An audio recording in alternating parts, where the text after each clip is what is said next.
آپ پھر میں کہوں گا ذرا طاری کیجئے، اسے فرض کیجئے، اسے سوچئے۔ اگر اس حدیث پر ہمارا دل ٹھکا ہوا ہو تو کسی سے ڈر ہوگا؟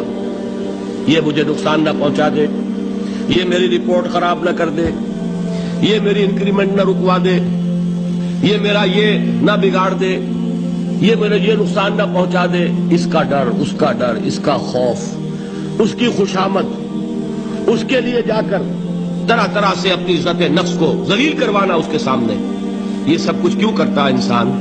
جب سمجھتا ہے کہ اس کے ہاتھ میں میرا کوئی نفع ہے، اس کے ہاتھ میں میرے لیے کوئی ضرر ہے، یہ مجھے کوئی گزن پہنچا سکتا ہے، یہ مجھے کوئی نقصان پہنچا سکتا ہے، یہ میرا کوئی کام بنا سکتا ہے، یہ میری کوئی ضرورت پوری کر سکتا ہے، اسی کا نام شرک ہے۔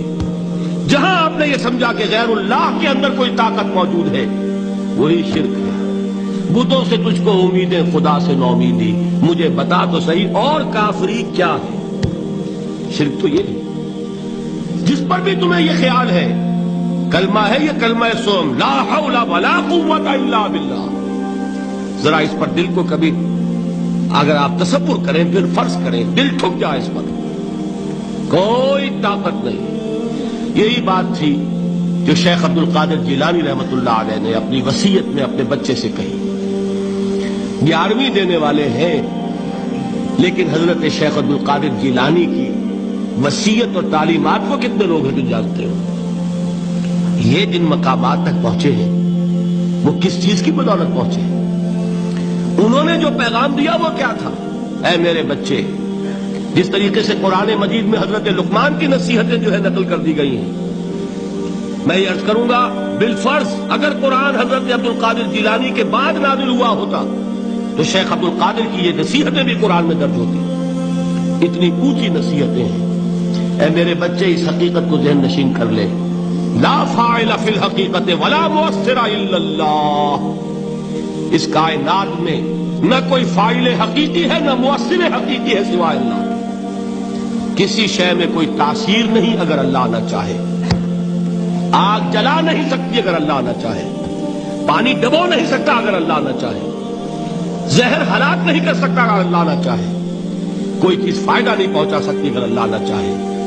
تو در در پہ کیوں سر جھکاتے ہو؟ در در پر کیوں جبیں سائی کرتے ہو؟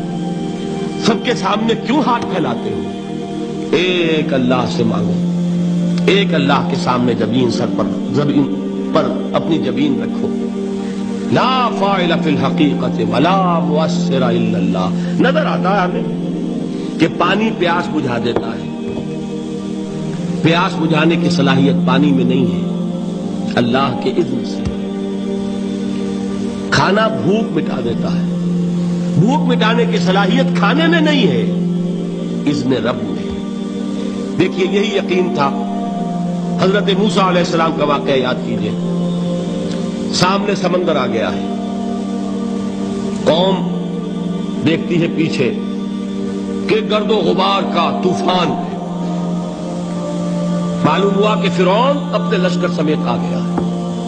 لشکر جب چلتا تھا تیز رفتاری کے ساتھ تو گرد و غبار کا جو طوفان اٹھتا تھا اس کا تصور کیجیے، اور لمحہ بلمحہ وہ قریب آ رہا ہے۔ پوری قوم نے کیا کہا؟ اے موسیٰ انا لمدرکون، اے موسیٰ ہم کو پکڑے گئے۔ قرآن مجید نے تو یہاں وہ باتیں نہیں لکھی ہیں، لیکن تورات میں یہ درج ہے کہ بنی اسرائیل جھگڑنے لگے، دست و گریبان ہو گئے موسیٰ کے ساتھ۔ موسیٰ ہمیں یہاں مروایا لا کر، اس سے تو ہم وہیں بہتر تھے، وہاں کھانے کو ملتا تھا، زندگی تو تھی، بیگار ہم کر رہے تھے، موت تو نہیں تھی۔ اب جو کچھ ہوگا اس کا تصور کرو، جس طریقے سے ہمارے ٹکڑے اڑائے جائیں گے۔ تو لڑ رہے ہیں حضرت موسیٰ علیہ السلام سے، یہ تورات کی تفصیل ہے۔